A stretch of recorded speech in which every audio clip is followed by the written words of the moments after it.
5, 4, 3, 2, 1, 0.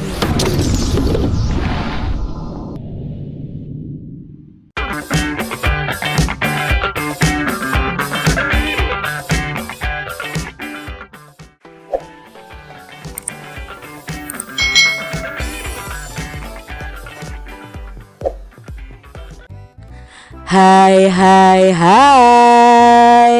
Selamat datang di channel YouTube Kak Citra. Apa kabarnya adik-adik semuanya? Kak Citra berharap kalian dalam keadaan yang baik, sehat, dan siap untuk belajar ya. Hari ini kita akan belajar bersama-sama untuk mata pelajaran tematik kelas 4. Kita belajar di tema 4, berbagai pekerjaan, subtema 3, pekerjaan orang tuaku, pembelajaran yang pertama. Mari adik-adik kita belajar dengan penuh semangat. Tahukah kamu seorang pendongeng? Pendongeng adalah orang yang menyampaikan dongeng kepada orang lain. Mendongeng adalah pekerjaan orang tua Sani, temanku. Apa pekerjaan orang tuamu? Adik-adik, apa ya pekerjaan orang tuamu? Apakah ada yang menjadi petani? Atau dokter? Atau polisi? Nah, di sini orang tua Sani bekerja sebagai pendongeng. Pendongeng itu orang yang menyampaikan dongeng kepada orang lain. Mendengarkan dongeng itu sangat menyenangkan adik-adik. Indonesia ini kaya akan dongeng. Banyak di antaranya yang didongengkan. Adakah pendongeng di sekitar rumah kalian adik-adik? Nah, mungkin ada ya orang yang suka mendongeng di sekitar rumah kalian. Nah, hari ini kita akan belajar atau mendengarkan dongeng yang berjudul Tupai dan Ikan Gabus. Bagaimana ya ceritanya? Mari kita simak bersama-sama. Tupai dan Ikan Gabus. Dahulu kala, hiduplah sepasang sahabat di daerah Kalimantan Barat. Mereka adalah seekor tupai dan seekor ikan gabus. Setiap hari mereka melakukan kegiatan bersama, mencari makan, bermain, bahkan mengunjungi tempat-tempat baru selalu dilakukan bersama-sama. Suatu hari, tupai tidak melihat ikan gabus sahabatnya. Ia mencarinya ke tempat biasa gabus tinggal. Saat bertemu, tupai sangat terkejut. Kaget adik-adik, gabus terlihat lesu. Ternyata ia sedang sakit. Tupai sangat sedih. Ia menawarkan makanan untuk sahabatnya. Namun gabus tidak berselera makan. Gabus hanya menginginkan satu jenis makanan yang diyakininya dapat menyembuhkan penyakitnya. Tupai berjanji akan mencari demi sahabatnya. Setelah gabus mengatakan makanan yang dapat menyembuhkan penyakitnya, tupai sangat kaget. Ia harus mencari hati ikan hiu. Ikan hiu itu sangat ganas adik-adik. Tidak terpikir olehnya ia bisa mendapatkannya. Namun tupai bertekad untuk mendapatkannya. Ia ingin sahabatnya sembuh. Tupai kemudian melompat dari satu pohon kelapa ke pohon kelapa lainnya yang dekat dengan tepi pantai. Saat menemukannya, ia melubangi satu kelapa dan membiarkan airnya habis. Kemudian sang tupai masuk ke dalam kelapa. Angin kencang membuat kelapa jatuh ke pantai dan ikan hiu memakannya.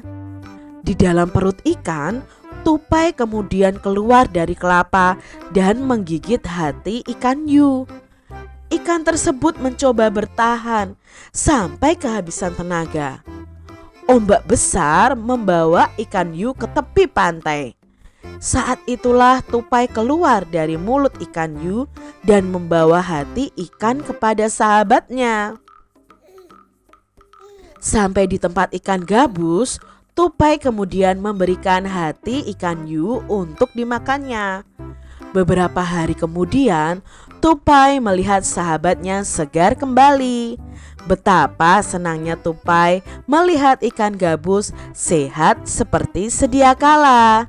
Nah, dongeng ini disadur dari dongeng dan cerita rakyat Nusantara paling melegenda Ajeng Restiani. Adik-adik, ini tadi cerita tentang persahabatan tupai dan ikan gabus adik-adik. Wah, mereka sangat bersahabat ya adik-adik, saling menolong satu dengan yang lain. Berdasarkan cerita tersebut, kita akan belajar menemukan unsur-unsur cerita yang ada dan kita akan membuat kolom, menuliskannya dalam kolom berikut ini. Jadi perlu adik-adik ketahui, dalam sebuah cerita ada unsur-unsurnya. Unsur-unsurnya apa dalam cerita itu? 1, ada judul. Lalu 2, ada tokoh. Ya, tokoh itu yang memerankan cerita tersebut. Lalu ada sifat tokoh atau watak atau karakter dari masing-masing tokoh. Lalu ada terjadinya atau tempat terjadinya suatu cerita atau juga disebut dengan latar. Lalu dalam cerita itu pasti ada awal, ada akhir cerita. Dan di dalam cerita itu ada unsur pesan moral yang disampaikan untuk pembaca atau bisa juga disebut dengan amanat. Nah, dongeng tadi judulnya adalah Tupai dan Ikan Gabus. Tokohnya siapa adik-adik? Nah, tokohnya itu ada tupai, ikan gabus, dan ikan Yu. Lalu sifat tokohnya bagaimana? Nah, sifat tokohnya ini, si tupai itu suka menolong ya kan adik-adik ya. Lalu ikan gabus ini ikan yang sabar menunggu si tupai. Nah, tadi ada juga ikan Yu. Ikan Yu itu ikan yang ganas. Ya, bisa kalian tambahkan di situ. Lalu tempat terjadinya di mana? Oh, tempat terjadinya itu di daerah Kalimantan Barat. Mungkin di tepi sungai atau di hutan ya. Nah, awal ceritanya seperti apa? Nah, awal ceritanya itu tupai melihat ikan gabus sedang lesu karena sakit ya adik-adik ya. Terus akhir ceritanya bagaimana? Nah, akhir ceritanya ikan gabusnya sehat kembali. Nah, pesan moralnya apa? Dari cerita tadi kita bisa mendapatkan pesan bahwa kita itu harus saling tolong menolong seperti tupai menolong ikan gabus. Nah, itu tadi unsur-unsur cerita. Bagaimana pendapat adik-adik tentang cerita tersebut? Menarik bukan? Bagi Kak Citra, cerita itu sangat menarik ya, yang menunjukkan persahabatan dua ekor binatang. Nah, dongeng tadi disebut dengan dongeng fabel adik-adik. Dongeng fabel itu dongeng yang tokoh atau pemerannya adalah binatang. Hal baik apa yang bisa kamu pelajari dari cerita tersebut? Nah, hal baik yang bisa kita pelajari dari cerita tersebut adalah sesama teman kita harus saling tolong menolong adik-adik. Itu hal baiknya. Nah, tahukah kamu dalam bercerita, pendongeng sering menggunakan wayang yang terbuat dari kayu. Wayang tersebut dibuat oleh pengrajin kayu. Ayo kita cari tahu lebih lanjut tentang pekerjaan pengrajin kayu. Dayu mempunyai teman yang bernama Beni. Pekerjaan ayah Beni adalah pengrajin kayu. Mau tahu apa saja yang dilakukannya? Ini cerita Beni. Nah, ini ayah Beni adik-adik. Pekerjaan ayahku adalah pengrajin kayu. Ayahku membuat meja dan kursi. Untuk menghasilkan kursi, awalnya ayahku membeli kayu, memotongnya, membentuk menjadi kursi, menghaluskan, lalu mengecatnya. Waktu yang dihabiskan untuk membuat kursi kurang lebih 1 minggu. ayahku menjual meja dan kursi buatannya ke toko mebel. Toko mebel itu khusus untuk menjual barang-barang seperti lemari, lalu seperti meja, kursi, dan lain sebagainya. Di toko mebel itulah orang-orang bisa membeli meja dan kursi buatan ayahku. Itu tadi cerita tentang ayah Benny, yaitu seorang pengrajin kayu adik-adik ya, yang menghasilkan meja, kursi, almari, dan lain sebagainya. Nah, produk apa yang dihasilkan oleh ayah Benny? Ya, produknya adalah meja dan kursi. Lalu, apakah pekerjaan ayah Benny ini termasuk menghasilkan barang atau menghasilkan jasa? Tadi itu menghasilkan meja dan kursi. Berarti pekerjaan ayah Benny ini menghasilkan barang ya. Karena di sini Kak Citra salah ketik ya, bukan ayah Beno tapi ayah Benny. Karena apa? Barangnya itu adalah meja dan kursi. Berikutnya, apa saja yang harus dikerjakan oleh pengrajin kayu? Nah, yang harus dilakukan seorang pengrajin kayu itu pertama membeli kayu, lalu memotongnya, kemudian membentuknya menjadi kursi, setelah itu menghaluskannya dan mengecat kursinya. Setelah kursinya yang dicat itu kering adik-adik, terakhir pengrajin kayu ini akan menjual kursinya ke toko mebel. Sumber daya alam yang digunakan oleh ayahku adalah kayu. Dari manakah kayu berasal? Apakah kayu tersebut dapat diperbarui? Yuk kita cari tahu bersama-sama. Nah, ini adalah proses pengolahan kayu menjadi meja dan kursi. Berawal dari pohon di hutan ya adik-adik. Nah, pohon di hutan ini akan ditebang pohonnya lalu diambil kayunya.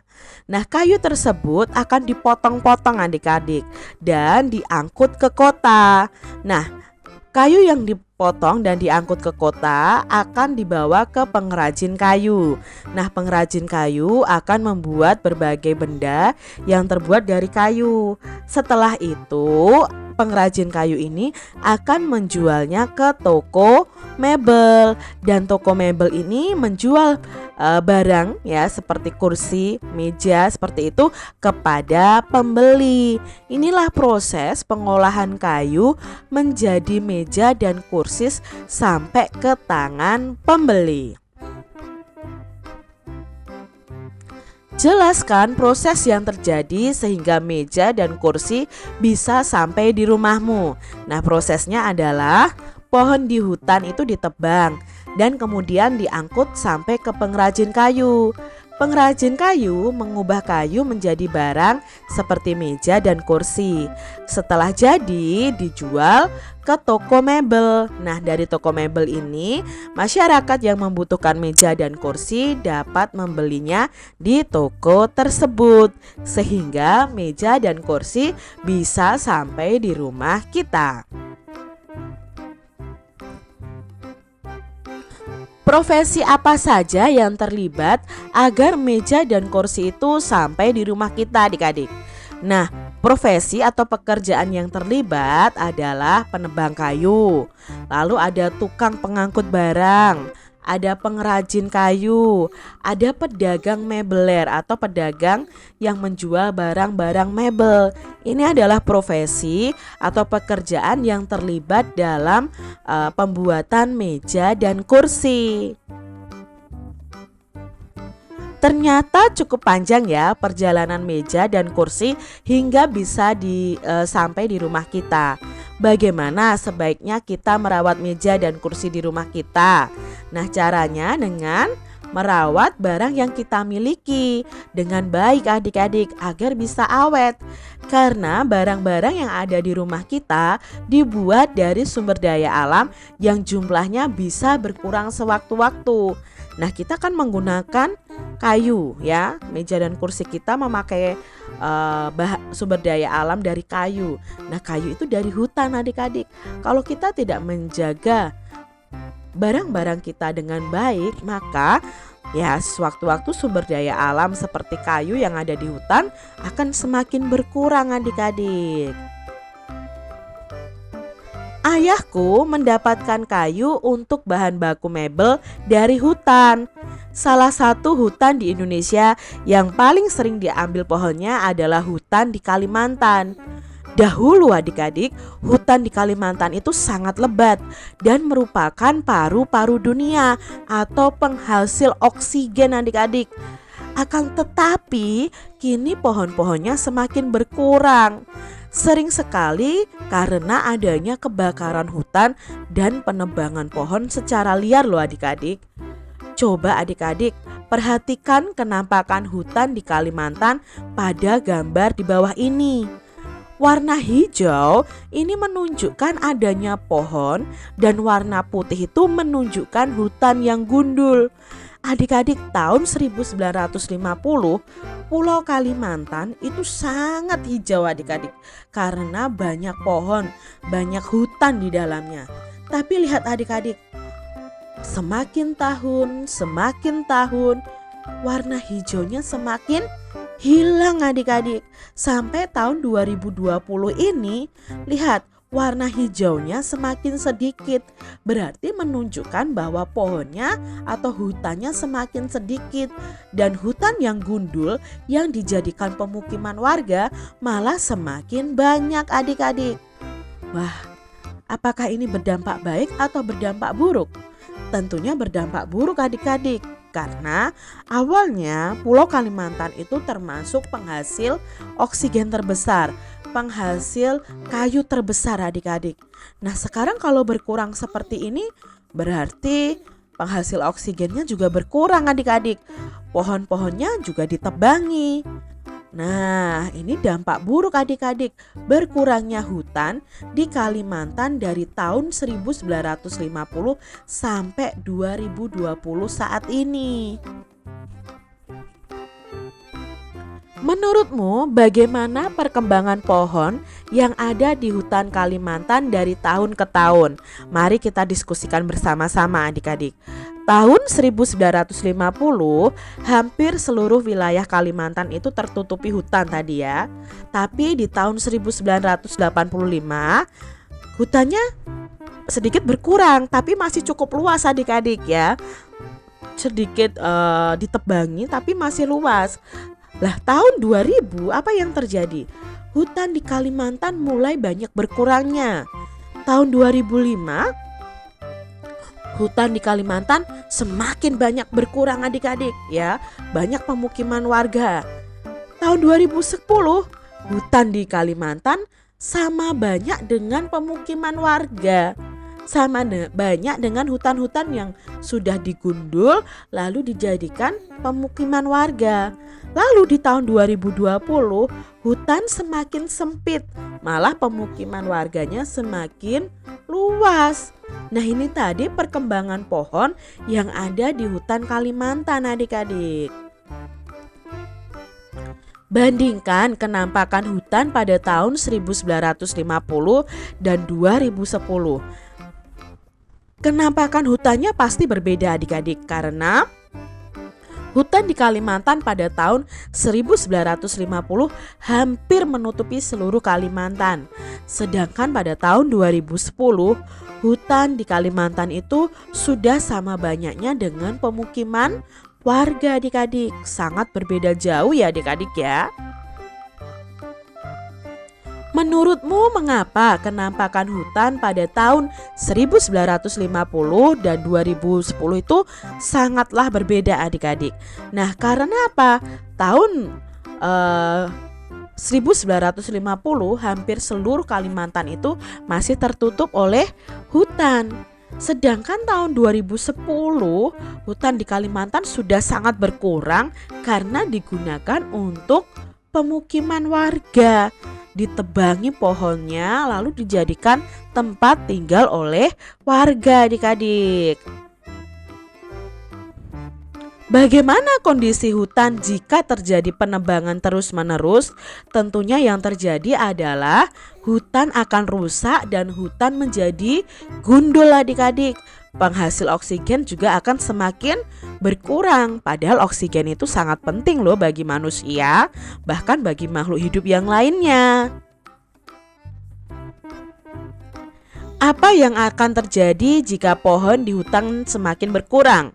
Nah, yang terjadi adalah banyak hewan yang akan kehilangan tempat tinggalnya.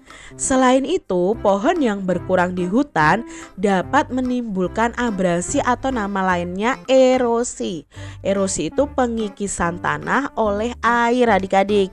Lalu terjadi pemanasan global karena penghasil oksigennya semakin sedikit dan bisa terjadi longsor adik-adik. Berbahaya ya kalau pohon di hutan itu semakin berkurang. Apa yang harus kita lakukan untuk menjaga kelestarian hutan? Nah, di sini Kak Citra sebutkan beberapa cara menjaga kelestarian hutan. Yang pertama adalah melakukan reboisasi.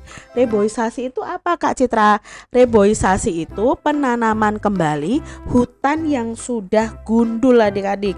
Jadi hutan-hutan yang gundul ditanami kembali dengan pohon yang baru. Yang kedua, caranya dengan menerapkan sistem tebang pilih. Tebang pilih itu bagaimana? Menebang pohon yang sudah tua dulu dan menanami kembali setelah menebang pohon yang sudah tua itu, menanami kembali dengan pohon yang baru adik-adik, dengan bibit yang baru lagi. Lalu menerapkan sistem tebang tanam, sama ya tadi, setelah menebang kita menanam. Lalu melakukan penebangan secara konservatif, tidak penebangan secara liar adik-adik. Memberikan sanksi bagi penebang yang melakukan penebangan sembarangan. Tidak membuang sampah sembarangan di hutan, itu juga salah satu cara menjaga kelestarian hutan. Melindungi dan menjaga habitat yang ada di hutan. Mengurangi penggunaan kertas yang berlebihan adik-adik. Kita sudah belajar ya sebelumnya bahwa kertas itu terbuat juga dari kayu adik-adik. Mengidentifikasi dan mencegah terjadinya kebakaran hutan. Nah itu ya, berbahaya kalau terjadi kebakaran hutan. Melakukan seminar atau penyuluhan tentang pelestarian hutan. Nah itu tadi yang bisa kita lakukan untuk menjaga kelestarian hutan. Sikap apa yang sebaiknya dimiliki oleh pengrajin kayu agar kelestarian hutan itu tetap terjaga? Nah, pengrajin kayu sebaiknya melakukan tebang pilih, yaitu memilih kayu yang sudah tua dan setelah memotong pohon tersebut bisa menanaminya kembali. Nah, demikian tadi adik-adik pembahasan kita di tema 4. Subtema 3 pembelajaran yang pertama. Semoga video pembelajaran ini bermanfaat ya untuk adik-adik semuanya. Dan sampai jumpa lagi di video pembelajaran Kak Citra selanjutnya. Tuhan memberkati. Jangan lupa tekan tombol subscribe, lalu tekan loncengnya, tekan juga tombol like, lalu share ke media sosial kalian. Jangan lupa untuk ikuti media sosial Kak Citra. Terima kasih.